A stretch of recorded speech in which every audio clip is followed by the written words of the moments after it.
So, in Japanese language, there are a lot of similar words.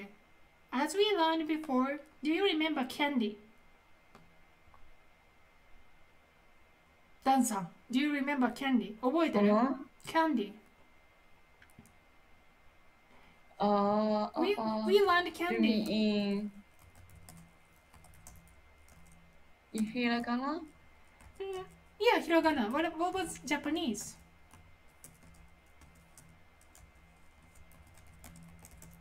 Candy in Japanese.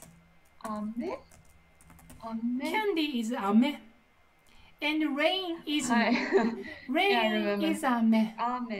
Yeah, so kanji is very used for discriminating between phonophones.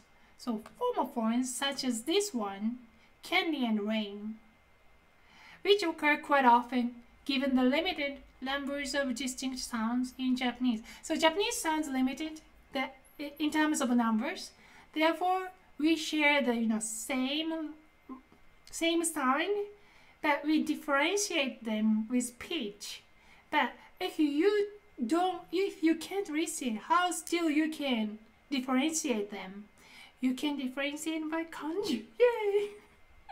So, if you type, it's so obvious. It's completely different word. Ame and ame.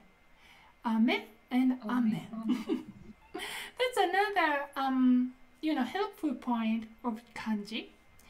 And the another point is here. So, since sounds are limited, for example, listening to music, we write like this. Kiku. And another action of listening, for example, like I ask you a question, kiku, still we have a kanji, different kanji. But in general, action is same. That's why sounds is same. I'm not sure if you get it. It is like this. So words that practically mean the same things. Listening to music or listening, like asking something, practically like to like a similar meaning, similar action. That's why use same homophones, kiku. However, but have different kanji to make just a slight difference in meaning.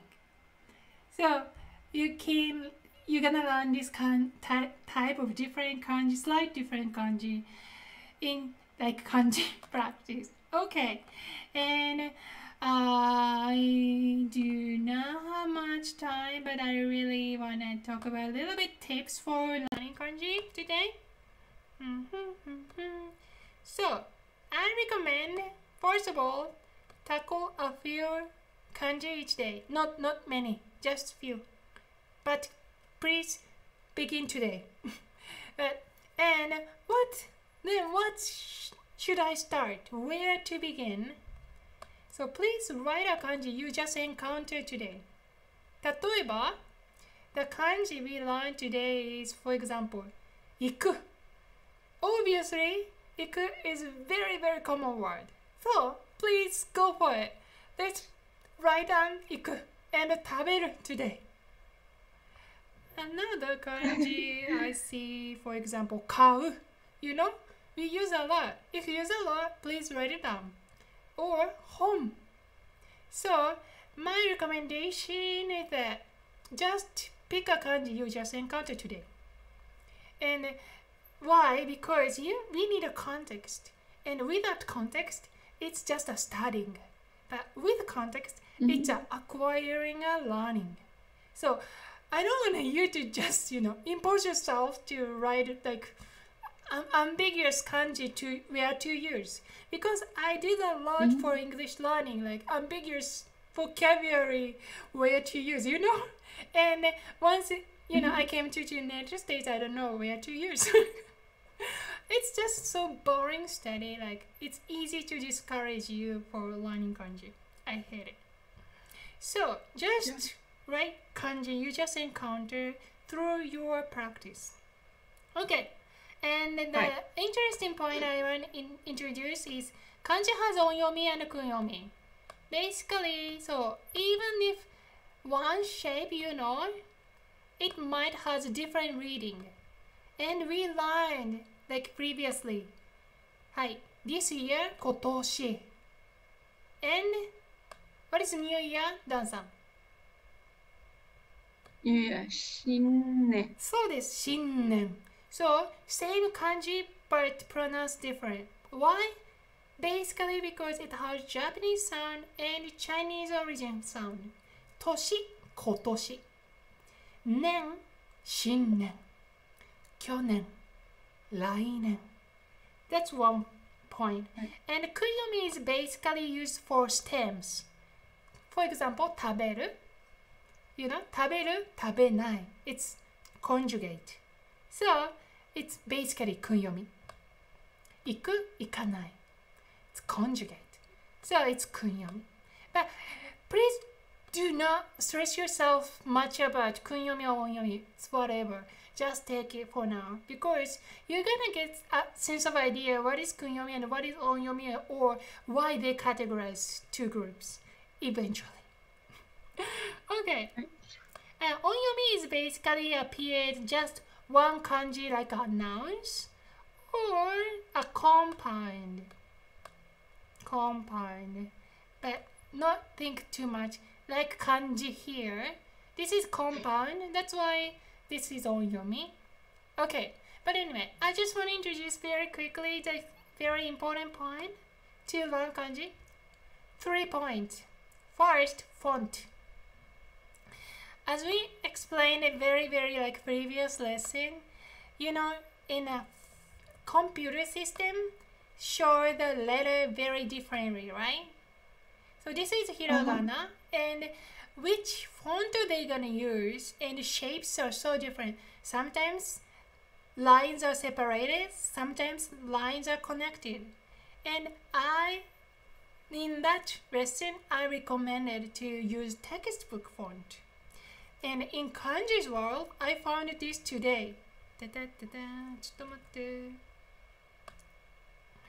I am actually using Chromebook. So when I open this Google Jamboard, it shows this kanji. And now I'm opening Windows and it shows this kanji. Can you believe this is same kanji? I can't say it. Can you see? You cannot see? Oh, hi. Yeah, so this one is like the last line so different. And original kanji is here. This is like a textbook font kanji. But if you change your OS, the kanji might show differently. That's a very dangerous point because if you just follow the computer font, you easily get lost what I'm writing.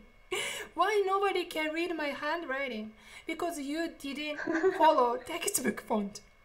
So, but then how can I get textbook font? Please use this tool, Kanji Jiten.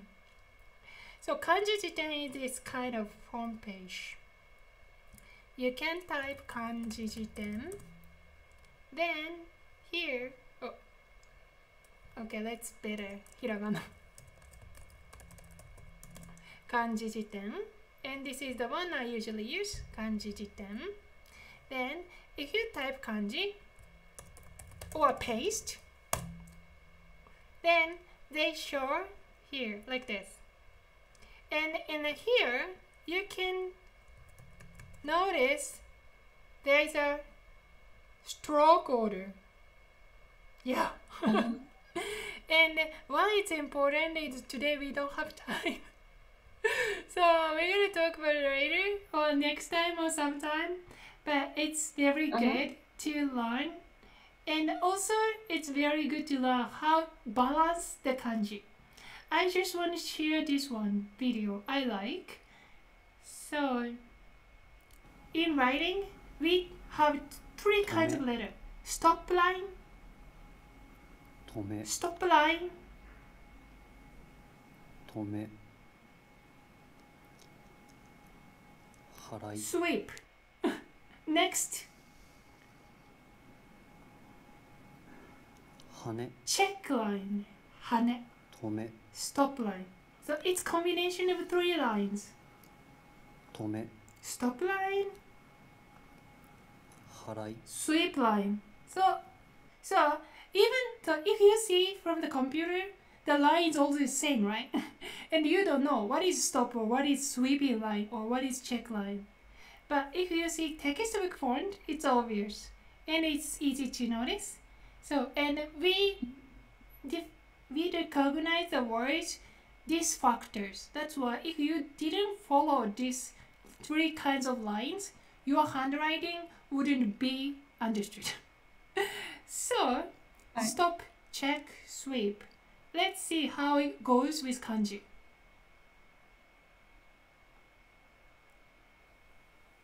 Sweep line, check line, stop line.